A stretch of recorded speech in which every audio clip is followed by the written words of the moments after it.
Most of the contracts I get are fairly involved. A lot of back and forth with the client, a lot of phone calls, a lot of emails.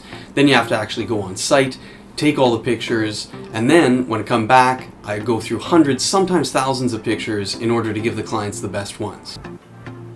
I still remember the first time that a client emailed rather than giving me a call on the phone for a contract. It was really surprising that somebody didn't actually want to talk to me personally, and they just wanted the information to go through the whole process by email. Now, of course, I get contracts through all social media, Twitter, Facebook, Instagram, sometimes I even get a telegram. But today I've got something a little different.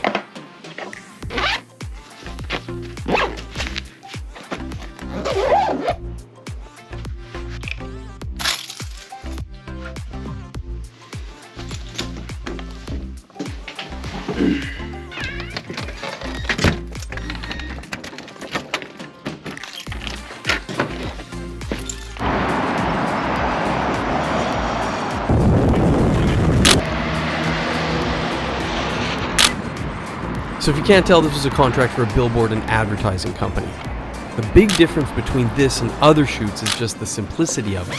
The photos are more matter of fact than artistic, so I only really needed to take 2 to 5 shots of each board in order to get what I needed, rather than the dozens and dozens of shots for other event and advertising contracts I have. There was a little bit of post-prep work where I organized and named the files in accordance with their nomenclature.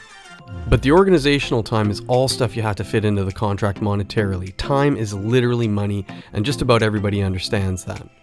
But good organization leads directly to good results, and also to a better, higher quality outcome. However, I may have overemphasized the ease of this shoot. I did have to go through a map section on their site and look at where all the billboards are in town so that I would have a good route for it. But other than that, which only took about a half an hour to an hour, I didn't really have to do any prep work. It'll probably be one of my tidiest shoots this year. Hey, thanks for watching. If you enjoyed this, please leave a like, and please subscribe to my channel because I'm still trying to hit 1,000 subscribers before the end of 2022. Thanks again.